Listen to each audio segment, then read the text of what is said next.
لیکن قرب قیامت میں سورج مغرب سے دوبارہ طلوع ہو جائے گا، جو ہی غروب ہوگا، غروب ہونے کے بعد دوبارہ طلوع ہو کے عصر کے وقت پہ آ جائے گا، اور پھر اس کے بعد دوبارہ غروب ہو جائے گا۔ تو یہ قیامت سے 40 سال پہلے ہوگا۔ اس کے بعد توبہ کا دروازہ بند کر دیا جائے گا۔ اگر کوئی توبہ کرے گا بھی تو قبول نہیں ہوگا۔ آج ہمیں موقع دیا گیا ہے کہ مرنے سے 1 سال پہلے بھی توبہ کر لیں، 1 مہینہ پہلے بھی توبہ کر لیں، موت سے 1 دن پہلے بھی توبہ کر لیں، 1 گھنٹہ پہلے بھی توبہ کر لیں، 1 لمحہ پہلے بھی توبہ کر لیں۔ اللہ تعالیٰ یہ نہیں دیکھتا کہ اس کی ساری زندگی گناہوں میں گزری ہے، وہ دیکھتا ہے میرا بندہ آخر میری چوکھٹ پہ آ گیا، وہ پچھلے سارے گناہ معاف فرما دے۔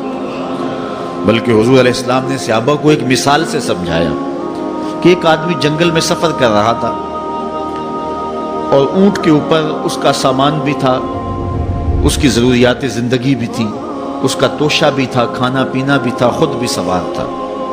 چلتے چلتے جنگل میں کسی درخت کے ساتھ اپنا اونٹ باندھ کر کے وہ دوپہر کاٹنے کے لیے، سستانے کے لیے وہاں کچھ دیر کے لیے رکا۔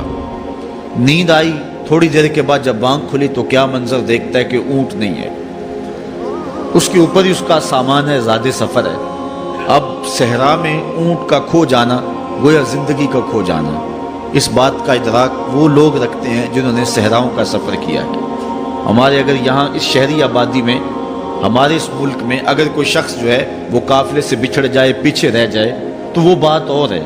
یہاں انسانی آبادی ہے، اور جنگلوں میں، صحراؤں میں جہاں کئی کئی 100 میل تک کوئی انسانی اور حیوانی آبادی نظر نہیں آتی، تو وہاں سواری کا اور توشہ سفر کا جو ہے وہ ہٹ جانا اور جدا ہو جانا اور گم جانا، یہ سیدھی سیدھی موت ہے۔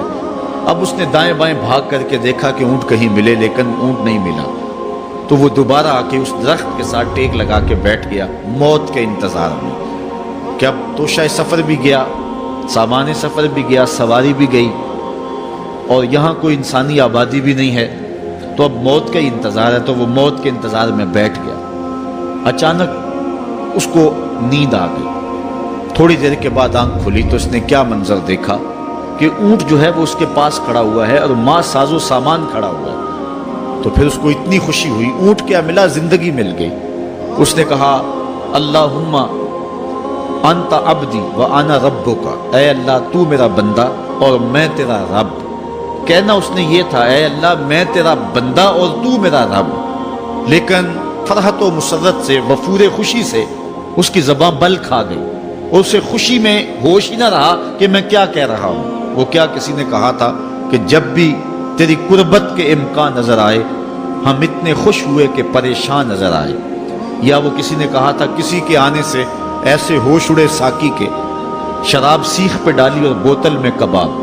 تو کبھی ایسا بھی ہو جاتا ہے کہ انسان وفور مسرت کے اندر جو کہنا ہوتا ہے اس کے برعکس کوئی بات کہہ دیتا ہے، یہ اس کی خوشی کی انتہا کی کیفیت ہے۔ تو اس نے کہا اللہم انت عبدی وانا ربک، اے اللہ تو میرا بندہ اور جو ہے وہ میں تیرا رب۔